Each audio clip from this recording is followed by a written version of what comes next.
नगर विकास विभाग के प्रमुख सचिव अमृत अभिजात जी, सचिव रंजन कुमार जी, निदेशक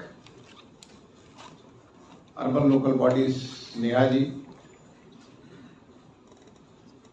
अर्बन डेवलपमेंट डिपार्टमेंट के और तमाम सारे वरिष्ठ अधिकारीगण, आज के इस दीक्षांत समारोह में उपस्थित सभी प्रशिक्षु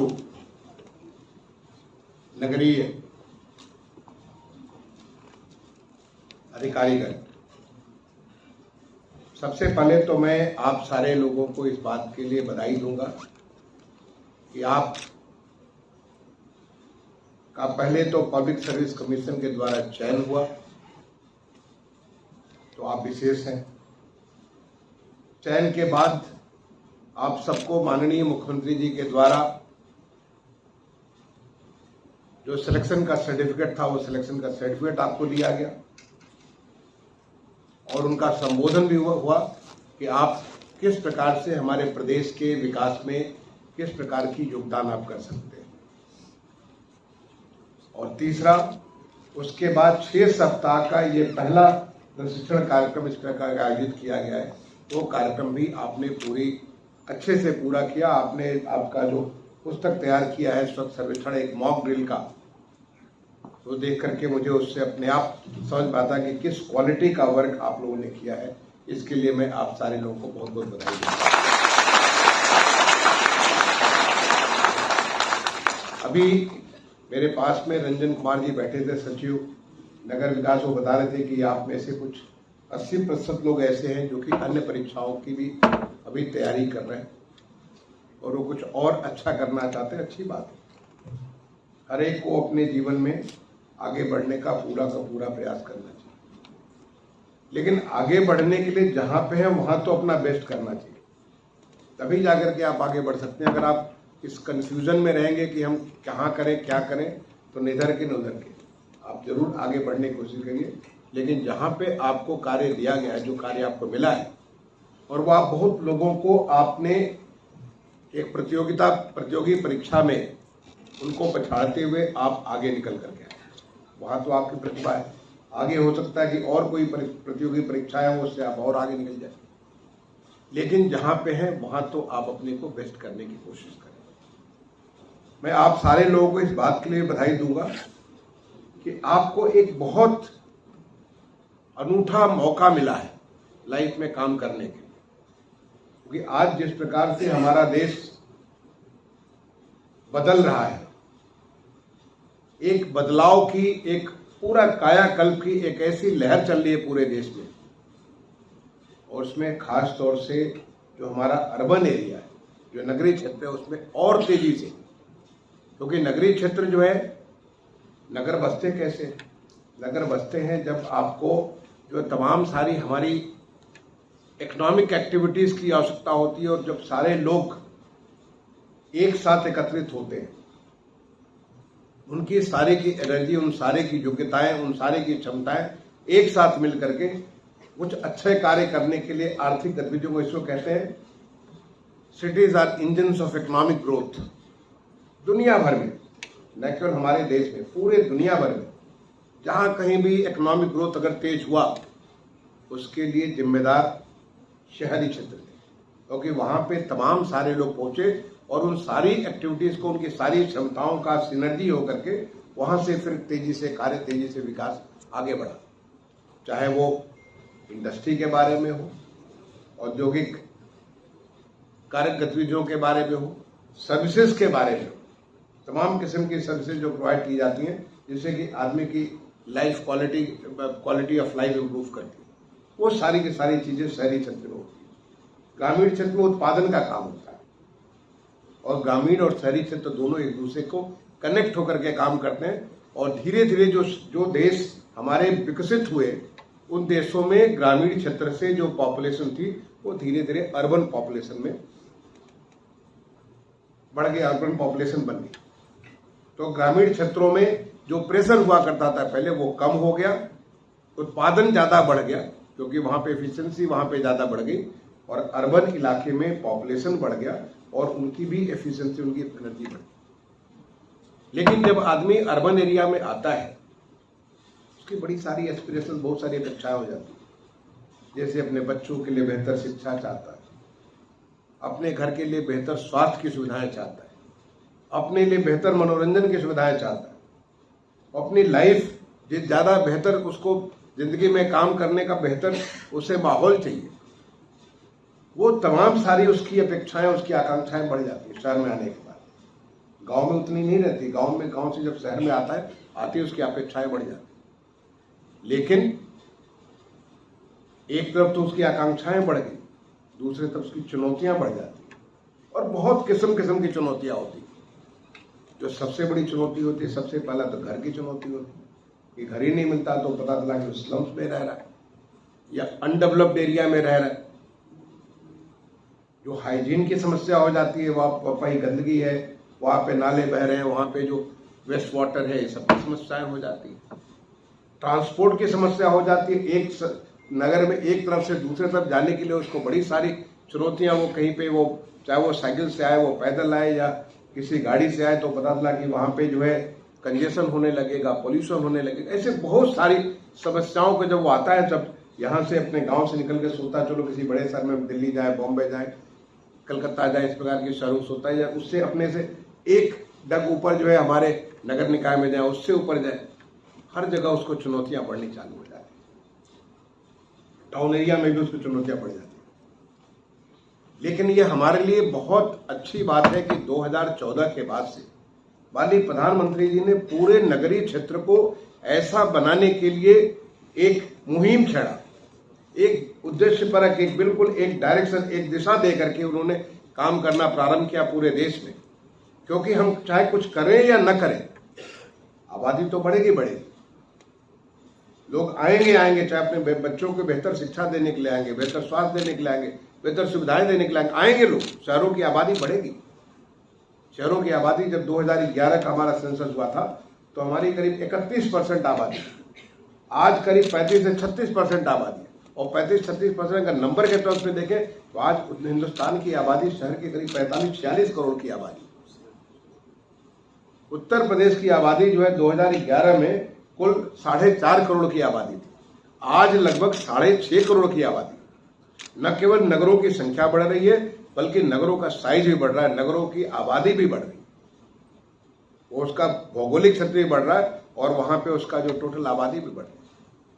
तो ये जो चुनौतियां होती हैं, जो तमाम सारे लोगों को चुनौतियां होती, उन चुनौतियों के कम हो, इसके लिए भारत सरकार ने तमाम सारी योजनाएं चलाई।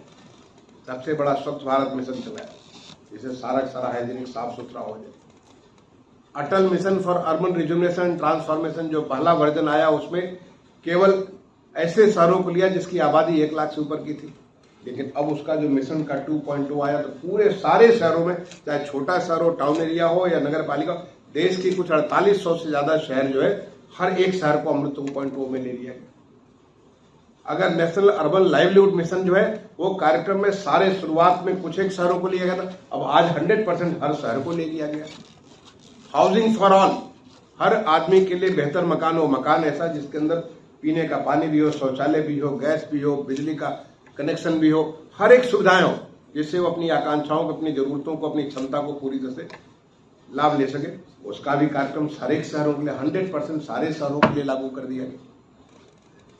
जो हमारे स्मार्ट सिटी का कार्यक्रम पहले 100 शहर में था, और वो 100 शहर को आज मिशन टू मूवमेंट, हर एक शहर को जो मिशन से जो एक्सपीरियंसेस हुए, आज हमारे उत्तर प्रदेश में जो 10 शहर थे स्मार्ट सिटी, और मिशन टू मूवमेंट हमने जो भी लर्निंग की स्मार्ट सिटी के माध्यम से, कैसे हम कम से ज्यादा लोगों को लाभ पहुंचा सकते हैं, कैसे हम मोर फ्रॉम लेस कर सकते हैं, ताकि टेक्नोलॉजी का मदद करके हम जितना हमारे पास उपलब्ध है, उतने से हम अधिक से अधिक लोगों की आवश्यकताओं की पूर्ति कर सकते हैं। और वो एक मिशन से मूवमेंट कार्यक्रम भारत सरकार ने चलाया, जिसके माध्यम से हर एक शहर, हर नया बनने वाला शहर, हर एक नया जो नया उससे विकास हो रहा है, उसका विस्तार हो रहा है, वो सब कुछ स्मार्ट हो जाए, इसका प्रारंभ कर दिया।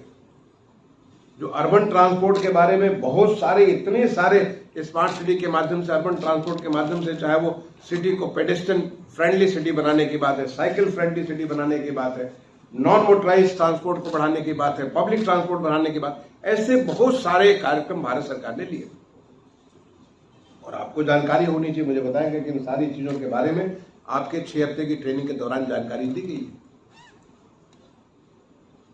लेकिन मैं आपसे कहूंगा इस जानकारी के बाद आपको एक तो 6 हफ्ते में आपको एक इंटेंस जानकारी दी गई, लेकिन आपको हमेशा हमेशा के लिए जानकारी लेते रहना पड़ेगा।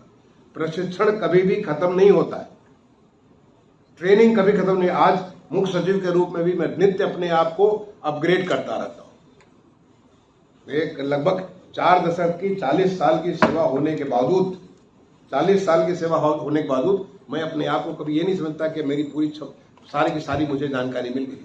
मैं आज भी अपने को नित्य पढ़ करके कुछ नई नई चीजें सीखता रहता हूं कि जिससे हमारे काम करने की स्किल जो है और बेहतर हो जाए। और आप तो भी शुरुआत कर रहे हो, तो आपको हमेशा कुछ नया नया चीज सीखते रहने के लिए, और सबसे बड़ी अच्छी चीज है सीखने के लिए सारा का सारा चीज वेबसाइट के ऊपर, पोर्टल के ऊपर बहुत कुछ चीजें उपलब्ध है। हम क्या कर सकते हैं, कैसे कर सकते हैं, कहां से सुविधाएं ले सकते हैं, सब कुछ चीजें उपलब्ध है।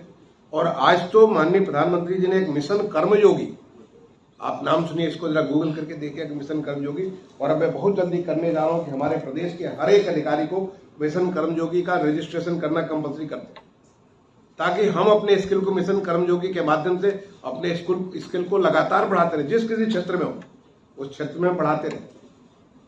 तो पहला तो मैं चीज कहूंगा कि आपकी लर्निंग की आपकी जो पिपासा है, सीखने की जो पिपासा है, सीखने की जो भूख है, वो कभी खत्म नहीं होनी चाहिए। सीखते रहना है। अगर आप जिस दिन आप सोच लोगे कि मुझे सब कुछ आ गया, आप समझो कि वो पेड़ जब होता है, पेड़ में जब तक उसमें उर्वरा शक्ति है, वो हरा भरा होता है, वो ग्रोथ होता रहता है, उसमें नए फूल आते हैं, नए पत्ते आते हैं, नए फल आते हैं, नई सुगंध आती है, सब कुछ नयापन आता है। लेकिन जिस दिन वो सोच लेता है कि अब वो हमारा कुछ नहीं है, वो ठूंठ बन जाता है, उस पर ग्रोथ बंद हो जाती है। तो आपको हमेशा सीखते रहना पड़ेगा, क्योंकि आप एक सेवा के लिए, नागरिकों को बेहतर से बेहतर सेवा देने के लिए, बेहतर वातावरण देने के लिए हो, और बेहतर वातावरण देने के लिए आप जितना कुछ सीखोगे वो सब चीजें आप अपने उस पर लागू करो। दूसरा, आपको जो काम करना है वो काम आपको मालूम हुआ कि हमारी सारी अर्बन लोकल बॉडीज का भी इलेक्शन पूरा हुआ।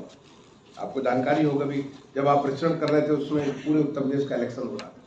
तो हमारे नए मेयर साहबान होंगे, हमारे नए अध्यक्ष जी होंगे, नए सभासदगण होंगे, उनके साथ, क्योंकि पब्लिक रिप्रेजेंटेटिव हमारे होते हैं, वो पब्लिक की आकांक्षाओं को अभिव्यक्त करते हैं, क्योंकि हम पब्लिक तक उतना नजदीक से नहीं पहुंच सकते, उन तक वो जाकर के उतनी चीज नहीं समझ पाते।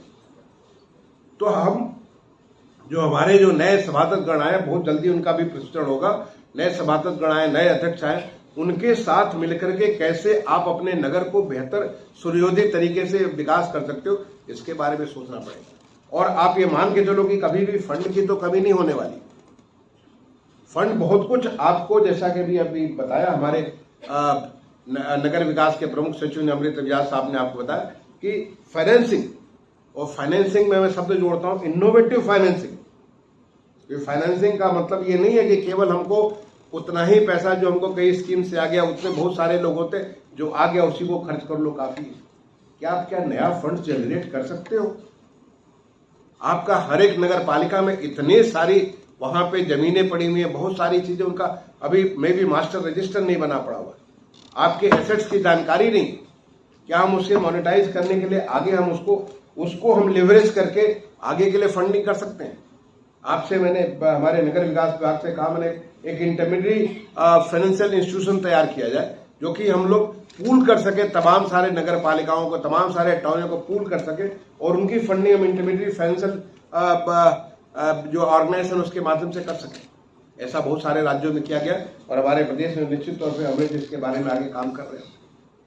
तो हम आपकी क्षमता को, आपके पास जो जितने सारे एसेट्स है उसको लेकर के कैसे हम लोग आगे की फंडिंग की व्यवस्था कर सकते हैं, कैसे हम लोग जो आज हमारी जो हमारे रिसोर्सेज है, चाहे वो जल कर के रूप में हो, गृह कर के रूप में हो, अन्य हमारे टैक्सेज जो हमारे सेसेज हैं उसके बारे में, क्या हम उसकी जो हमारी क्षमता है उसका हम पूरा वसूली कर रहे हैं? अगर नहीं कर रहे हैं तो क्यों नहीं कर पा रहे? सबसे पहला, क्या हमारा असेसमेंट पूरा हो पा रहा है? और इसको असेसमेंट करने के लिए, उसको पूरा वसूली करने के लिए आपको मास्टरी करना पड़ेगा। मुझे नहीं मालूम है कि कितनी आपको जानकारी है, लेकिन आईटी एज अ टूल, आज जो डिजिटल टेक्नोलॉजी ने जो ताकत हमको दी है, अगर आपको ऐसा कुछ नहीं है कि आपको जो you don't have to design a computer, आपको सिस्टम नहीं बनाना है, आपको सिस्टम का प्रयोग आना है। कैसे हम लोग जो हमारी क्षमता है, उस क्षमता को, हमारी कितनी क्षमता, कितना वसूली हम कर सकते हैं, चाहे यूजर चार्जेस का हो, चाहे टैक्सेस का हो, चाहे सेसेस का हो, हम कितना कर सकते हैं। क्या हम पूरा कर रहे हैं, आधा कर रहे हैं? कैसे हम आधे से लेकर के 70% जाएंगे, 85% जाएंगे, 100% कैसे हम लोग करेंगे, और उसकी वसूली कैसे पूरा करेंगे? क्या हम इस डिजिटल टूल के माध्यम से पूरा का पूरा, आपको एक नेशनल अर्बन डिजिटल मिशन था जो मैंने अदर अर्बन सेक्रेटरी इसको लॉन्च किया था, आज हमारा स्टेट अर्बन डिजिटल मिशन के तौर पे इसको लॉन्च किया, और ऑलरेडी हमारी व्यवस्था हो चुकी है। आने वाले समय में हम सारा का सारा काम कंप्लीट डिजिटली करेंगे, क्योंकि डिजिटल करने का मतलब है कि हमारी क्षमता कई गुना बढ़ जाती है। हमें जो एक माननीय प्रधानमंत्री जी का कि मिनिमम गवर्नमेंट मैक्सिमम गवर्नेंस, हम कम लोगों से ज्यादा उपलब्धि कर सकते हैं। ये हम क्षमता वृद्धि जो डिजिटल का एप्लीकेशन के माध्यम से करेंगे, और वो हमारा स्टेट अर्बन डिजिटल मिशन के माध्यम से होगा। ये बड़ा इंपॉर्टेंट चीज है, इसको हमें करने की जरूरत है, ताकि हम अपना कैसे रिसोर्सेज को हम ऑगमेंट कर सकते हैं। और जो रिसोर्सेज हमें आने वाले हैं, इसके लिए एक और व्यवस्था जो पिछले 15th फाइनेंस कमीशन के माध्यम से किया गया कि हम कैसे पूल अप कर सकते हैं, कैसे नेटवर्क तौर पे एक ऐसी व्यवस्था जो कि हमारे बहुत सारी, जो कि आपका सबके पास इंजीनियरिंग की सुविधा नहीं, हर एक के पास प्लानिंग की सुविधा नहीं, हर एक के पास मतलब हर सुविधा हर एक नगर पालिका, हर एक टाउन एरिया में नहीं है। लेकिन क्या हम आज की डेट में रिसोर्स पूलिंग कर सकते हैं? ऐसी व्यवस्था मैं अमृत अब्जाज साहब से कहूंगा, वो हम लोग रीजनल इस प्रकार की व्यवस्था करने जा रहे हैं, जिसके माध्यम से हमारा जो एक जगह से बैठा हुआ आदमी हमारा पूरा प्लानिंग की हमारा जो मैप को सैंक्शन करने की बात है, ये सारी की सारी चीज वहां से कर सकता है। ये हमारा 15th फाइनेंस कमीशन ने इस प्रकार की व्यवस्था को उपलब्ध कराया कि हम उत्तर प्रदेश में इस प्रकार की चीज को कर सकते हैं। तो आप देखोगे कि कैसे हम अपनी क्षमता की वृद्धि जो आज के जो मैनेजमेंट प्रिंसिपल्स है उसके माध्यम से कर सकते हैं। लेकिन इसके लिए आपको हमेशा एक लर्नर का रूप लेना पड़ेगा, कि जिससे हम हमेशा कैसे अपने क्षमता को ऑगमेंट करें, और इसलिए ऑगमेंट करें ताकि हमें जो काम मिला है, जो उस काम को हम लोग और तेजी से कर सकते हैं। आप देखोगे कि आपका जो काम, चाहे स्ट्रीट वेंडर हो, जो सबसे बड़ा नैनो एंटरप्रेन्योर से सबसे छोटा वो चाहे वो बाल बनाने का काम करता हो, लॉन्ड्री का काम करता हो, या वो फल साग सब्जी करने वाले, उनके लिए भी सरकार की योजना, उसमें हम उनको लाभ देने वाले हैं। उनको भी हम अपनी जो मेन स्ट्रीम करते हैं इकोनॉमी के माध्यम से, उनको जो डिजिटल पेमेंट सिस्टम के माध्यम से उनको भी मेन स्ट्रीमिंग हम कर रहे हैं, क्योंकि आने वाले समय के लिए हर एक को तैयार कर रहे हैं कि देश हमारा जो बदल रहा है, आज उत्तर प्रदेश जिस तरह से बदल रहा है, आपने सुना होगा, जरूर आपने अखबारों में पढ़ा होगा, आपने टीवी चैनल्स पे देखा होगा कि किस प्रकार से भी हाल में उत्तर प्रदेश में जो एक ग्लोबल इन्वेस्टर समिट किया गया, उसमें कुछ 35.5 लाख करोड़ रुपए के एमओयू साइन किए गए, और इसको हमको साकार करना है। उसको साकार करने के लिए, और आप सबसे बड़े आश्चर्य की बात है, जो लोग विश्वास नहीं करते, आज हमारे प्रदेश के हर 75 जिले में, हर एक जिले में हमारे एमओयू साइन किए गए, हर एक क्षेत्र में एमओयू साइन किए गए, और हर एक को साकार करने के लिए अगर वहां पे उस एमओयू के माध्यम से अगर इंडस्ट्री स्टार्ट होती है, सर्विसेज स्टार्ट होती है, तो जो लोग वहां पे आएंगे उन्हें एक बेहतर सुविधा चाहिए, और सुविधा कौन देगा? शहर में आप लोग देंगे। ये जिम्मेदारी आपकी होगी। हमारा इस जो नया उत्तर प्रदेश माननीय मुख्यमंत्री जी के एक आह्वान पे, उनकी उस ऊर्जा के द्वारा जो साकार हो रहा है, एक पूरे देश का ग्रोथ इंजन बनकर उत्तर प्रदेश निकल रहा, उस ग्रोथ इंजन को आगे बढ़ाने के लिए, उस ग्रोथ इंजन को आगे, इसको अर्थव्यवस्था को हमें $1 ट्रिलियन तक पहुंचाने के लिए एक बहुत बड़ा रोल होगा हमारे अर्बन एरियाज का, जिसके कर्णधार आप लोग होंगे। क्योंकि आपको देखना है कि कैसे हमारी सड़कें अच्छी हो जाए, आपको देखना कि कैसे वहां पे हमें गंदगी न हो, आपको देखना कि कैसे हमें जो भी बेसिक इंफ्रास्ट्रक्चर हमारी आवश्यकता है उन आवश्यकताओं की पूर्ति हो जाए, आपको देखना कि कैसे वहां पे जो डेवलपमेंट हो, स्मार्ट डेवलपमेंट। ऐसा नहीं कि आपको सिटी को स्मार्ट सिटी बनाना पड़ेगा। आप स्मार्ट सिटी के लर्निंग को जब आप सड़क बनाएंगे, 5% एक्स्ट्रा खर्च करेंगे, वो रोड स्मार्ट हो जाएगी, 5%, 10% खर्च करेंगे, रोड स्मार्ट हो जाएगी। और ये पूरी चीज को करने के लिए जो अर्बन प्लानिंग, इसका भी एक छोटा सा संकेत अमृता बिजात ने अपने संबोधन में दिया। मैंने काफी समय काम किया अर्बन एरिया में, करीब 7.5 साल तो भारत सरकार में मैं रहा, 3 साल अर्बन एडिशनल सेक्रेटरी, और उसके बाद करीब 4.5 साल से ज्यादा मैं सेक्रेटरी रहा भारत सरकार में। सारे मिशन को मैं लीड करता था। उत्तर प्रदेश में भी मैं म्यूनिसिपल कमिश्नर भी रहा, डेवलपमेंट अथॉरिटी का वाइस चेयरमैन भी रहा, हर रूप में मैंने काम किया, प्रिंसिपल सेक्रेटरी अर्बन डेवलपमेंट भी रहा। पूरे इसका निचोड़ मैंने देखा कि अगर अर्बन एरिया को बेहतर बनाना है तो उसको पहले प्लान डेवलपमेंट करना। अगर आपने प्लान डेवलपमेंट नहीं किया, अगर शहर को अपने आप बढ़ने दिया, तो सारा का सारा पूरा एक तरीके से पूरा जो है वो स्लम्स या अनरेगुलेटेड डेवलपमेंट हो जाए। इसको स्प्रॉल कहते हैं अंग्रेजी में, इसको सिटी स्प्रॉलिंग। और सिटी स्प्रॉलिंग का मतलब हुआ it is a huge investment, huge cost, huge burden, economic burden on the infrastructure. जो काम हम 10 रुपए में कर सकते हैं वो काम हमें 25 रुपए करना पड़ता है, 2.5 गुना 3 गुना ज्यादा खर्च करना पड़ता है। इस स्प्रॉल को रोकने के लिए अर्बन प्लानिंग बहुत आवश्यक है। और आपके लिए खुशी की बात है कि आज जो हमारे देश में पहले हम केवल अमृत सिटीज को उनका जो है एक GIS बेस्ड मास्टर प्लान तैयार कर रहे थे, अब वो उसका लिस्ट घटा करके 50,000 तक की आबादी के शहरों को, जिसमें उत्तर प्रदेश के काफी सारे शहर लेके जिस शहरों में आप जाएंगे उन सारे शहरों को लिया गया है अभी GIS बेस्ड मास्टर प्लान बनाने के लिए। GIS बेस्ड मास्टर प्लान का मतलब हुआ कि फिर आपको कंप्लीट फ्रीडम दे दिया गया, आप कहां से क्या करोगे।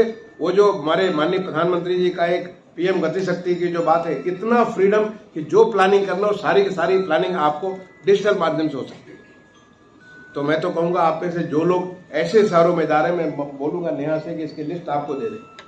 ऐसे शहरों में अगर आप जा रहे हैं जहां पे GIS बेस्ड मास्टर प्लान बनने, जो 50,000 से ज्यादा के शहर हैं, उन सारे शहरों को ये सुनिश्चित कराइए। आपके हमेशा ये सोचना चाहिए, ऐसा नहीं कि सरकार का काम है, ये आपका काम है, क्योंकि आप वहां पे हेड करोगे उस अर्बन लोकल बॉडी। तो आपका काम है इंश्योर करना कि उसका GIS बेस्ड मास्टर प्लान जो हमारा NRSA के माध्यम से, नेशनल रिमोट सेंसिंग एजेंसी के माध्यम से बनाया जा रहा, वो जल्दी से जल्दी बन जाए। जितना जल्दी बनेगा आप देखोगे कि वहां पे सारे रोड के बारे में, ड्रेनेज के बारे में, फैसिलिटीज, चाहे हॉस्पिटल्स हो, स्कूल्स हो, जितनी सारी पोस्ट ऑफिस हो, बैंक हो, हर एक चीज पूरी डिजिटल माध्यम से हर एक उपलब्ध होनी चालू हो जाएगी। मैं पहले तो आपसे ये भी कहूंगा कि आपके हर शहर का, ये मैंने पीछे भी अमृता बिजात से रिक्वेस्ट किया था कि हमें हर शहर का एक फाउंडेशन डे होना चाहिए। अगर नहीं शुरू किया तो मैं आपसे फिर से दोबारा निवेदन करूंगा कि हर शहर का एक फाउंडेशन डे होना चाहिए। और फाउंडेशन डे नहीं है, आप किसी डे को फाउंडेशन डे बना दो। मान के चलो कि इसी दिन से हमारा शहर चालू हुआ, आज से 20 साल पहले, 25 साल पहले, 50 साल पहले, 100 साल पहले हमारा शहर चालू हुआ। और फाउंडेशन डे को मनाइए, और हर फाउंडेशन डे को मना के नागरिकों को जोड़िए, और जोड़ करके उनको देखिए कि क्या आपका असर पिछले फाउंडेशन डे से अगले फाउंडेशन डे में कितना बेहतर काम किया, क्या आपका एयर क्वालिटी कितना इंप्रूव किया, लोगों को क्वालिटी ऑफ लिविंग कितना इंप्रूव किया, कितने आपके जो सड़क के बारे में, बिजली के बारे में, पानी के बारे में कितनी सारा सुधार हुआ। Foundation day to foundation day आप इसको सेलिब्रेट करिए। पहले 1 दिन का हो सकता है, फिर आगे 3 दिन का करिए, 1 हफ्ते का करिए। आपको लगेगा कि शहर, आप पूरे शहर को, एक शहर क्या है, एक ऑर्गेनिक होल, जैसे हमारी बॉडी है उस प्रकार से हमारा शहर है। तो हम उसको सारे के सारे लोगों को जोड़ देंगे। और हमारी एक one of the best learning from this urban mission जो हम पूरे देश भर में चलाए, उससे हुआ कि जब तक आप शहरियों को शहर के साथ नहीं जोड़ेंगे, शहर का विकास नहीं कर सकते। आप देखेंगे कि आज के डेट में, मैं समझता हूं निश्चित तौर पे आपकी ट्रेनिंग में इस बात को रखा गया होगा कि हमें अपने शहर के विकास को शहरियों के साथ जोड़ करके, जो वहां के नागरिक हैं, नागरिकों के साथ उनकी क्या आवश्यकता है, वो किस प्रकार से आपके कार्यक्रम के साथ जुड़ेंगे। अगर आप उनसे दूर होकर के कुछ भी काम करेंगे तो वो कभी उसमें जीवंतता नहीं आ सकती। लाइफ तो तब आएगी जब वहां के नागरिक आपके काम के साथ जुड़ जाएंगे। कैसे जुड़ सकते हैं नागरिक को जोड़ने के बहुत तरीके हैं। अगर आपको नहीं बताओगे तो आप इसको जाकर के इसको भी रिसर्च कर सकते हैं। बहुत तरीके, स्मार्ट सिटी के माध्यम से, जो हमारे अर्बन मिशन के माध्यम से इतनी सारी लर्निंग हो रखी है कि कैसे आप अपने कार्यक्रमों को, पब्लिक को जोड़ेंगे। आप कहेंगे कि हमारा तो स्मार्ट सिटी नहीं, बिल्कुल नहीं। These are the learning from the smart city, जिसके माध्यम से आप नगर के लोगों को, नगर वासियों को अपने कार्यक्रम के साथ, अपने विकास के साथ जोड़ सकते हैं। वहां पे आपके जितने सारे जो हमारे जो पब्लिक रिप्रेजेंटेटिव बन करके निकले हैं, हमारे चाहे अध्यक्ष हो चाहे सभासद हो, वो सारे के सारे आपके काम आए। आपके काम को गति देने के लिए, आपके काम को बेहतर गुणवत्ता देने के लिए वो इसमें काम आएंगे और उनके साथ आप जुड़ेंगे तो लगेगा कि किस प्रकार से हमने लोगों के लिए लोगों का काम करना चालू किया।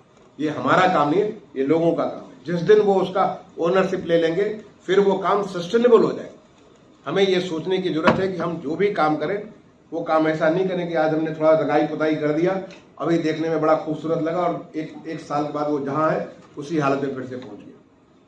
कुछ एक तस्वीरें मैं देख रहा था कि आज ही मैं एक रिव्यू कर रहा था किसी शहर का, मैं देखा कि कई सारे तस्वीरें आज भी मेरे सामने तस्वीरें खींच के बकायदे वो अच्छे से प्रदर्शित कर रहे हैं, गंदगी का भरमार पड़ा हुआ वहां।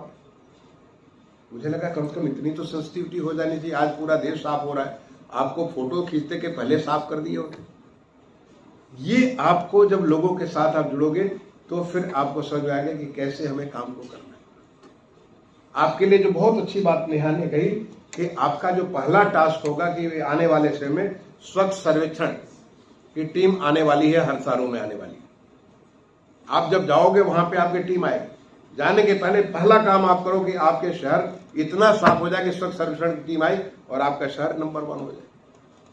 हो सकता है जब पहले बार जब फर्स्ट टाइम हमारा स्वच्छ सर्वेक्षण हुआ था तो इंदौर शहर हमारा 25 के नीचे उसका रैंक हुआ करता, केवल 75 शहरों का हुआ था। 75 शहरों में Indore was less than 25, but उसके बाद दूसरे बार से लेकर लगातार 6 बार से वो नंबर 1 हो रहा है। तो नंबर 1 पाना भी बहुत मुश्किल काम है और नंबर 1 पे बना रहना भी उतना ही मुश्किल काम होता है। मुझे आपको बताने की जरूरत नहीं, आप सीधे कॉलेज से निकल रहे हो, आपको मालूम है कि किस लेवल की मेहनत करनी पड़ती है। तो क्या आपका शहर नंबर 1 नहीं हो सकता है? पिछले बार अगर उसकी रैंक 300 थी, क्या 300 से हम 100 रैंक नहीं ला सकते? 300 से हम 50 रैंक नहीं ला सकते? बिल्कुल ला सकते। अगर आप जाकर के, क्योंकि आपका ट्रेनिंग ऑलरेडी इसको बनाते इसमें हो चुका है, आप जाके अपने शहर में देखिए कि क्या क्या कमियां है, उन कमियों को तत्काल दूर करने की कोशिश करिए। अभी तो तत्काल दूर करिए और बाद में परमानेंट दूर करिए। एक सस्टेनेबल सोल्यूशन निकालिए कि ऐसे कि ताकि नागरिक जुड़ जाए, उनको जो है न कहीं पे कोई गंदगी हो, न कोई गंदा पानी हो। अगर कोई वहां पे जलाशय हो तो जलाशय में जो गंदा पानी गिरता उसको हम लोग कैसे ट्रीट कर सकते हैं। अगर हम फिलहाल अगर आपका ट्रीटमेंट के लिए एसटीपी और ये सब नहीं है तो क्या आज की डेट में तो बहुत सारी इतनी नई नई टेक्नोलॉजी हो गई, सस्ती टेक्नोलॉजी हो गई है जिसके माध्यम से आप उसको कर सकते हो। आपकी जानकारी हमारे वेबसाइट पे मिल जाएगा कि कैसे हम लोग हम लोग उसका ट्रीटमेंट करते हैं, जिसके माध्यम से हम उसको इतनी सफाई कर सकते हैं। May be not the ideal level, but इस लेवल का होगा कि जो कि आपकी क्वालिटी सुधर जाएगी, वहां लोग रहना चालू करें।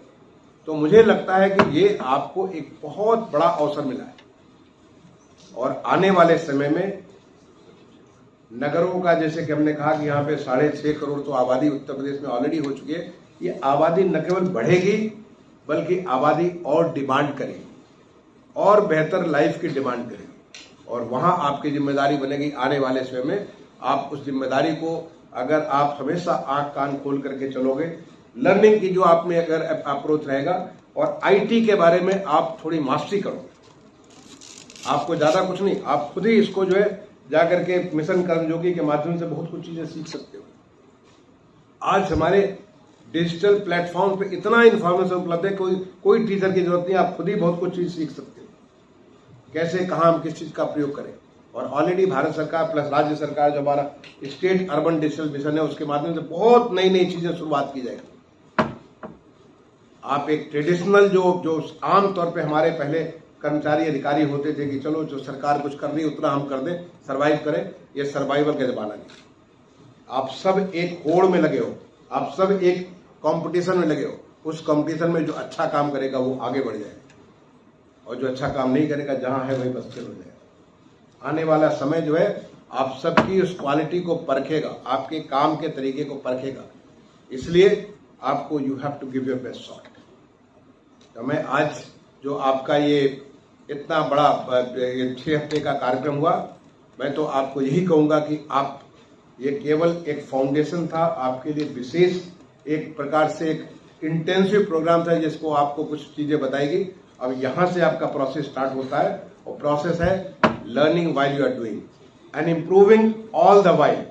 एक जैपनीज सिस्टम होता है, काइज़न का सिस्टम होता है कि हमेशा हम इम्प्रूवमेंट के मार्ग पे हैं। आज जो है कल हम उससे और बेहतर होंगे, तो आप भी उस इम्प्रूवमेंट के मोड पे चले और आपका शहर भी चले। मैं इसी बात के लिए आप सबको शुभकामनाएं देता हूं, एक बार दोबारा बधाई देता हूं इस अच्छे काम के लिए, और यही आशा करता हूं कि जो आपको माननीय मुख्यमंत्री जी ने अपने संबोधन में कहा होगा, आज नए उत्तर प्रदेश को, भारत के जो ग्रोथ इंजन को, उसको ताकत देने के लिए शहरों के माध्यम से आप अपना बेस्ट से बेस्ट योगदान दें। जब कभी मैं आपके शहर में आऊं या हमारे और भी लोग आए, उन्हें एक अच्छा अनुभव होना चाहिए और हमें आने की जरूरत नहीं, बल्कि मैं तो ये कहूँगा कि सारे के सारे हर नागरिक समझे कि हमारे यहाँ एक नए ईओ साहब आए, एक नए इंजीनियर साहब आए, एक नए टैक्स के लोग आए और उन्होंने किस प्रकार से हमारा काम इतना आसान कर दिया, हमारी जिंदगी को बेहतर बना दिया। उससे बड़ा सेटिस्फेक्शन और कुछ नहीं होता है। जो नागरिकों का आपको जो मिलेगा सर्टिफिकेट, उससे बड़ा कोई सर्टिफिकेट नहीं होता। आप सबको मेरी बहुत बहुत शुभकामनाएं। धन्यवाद।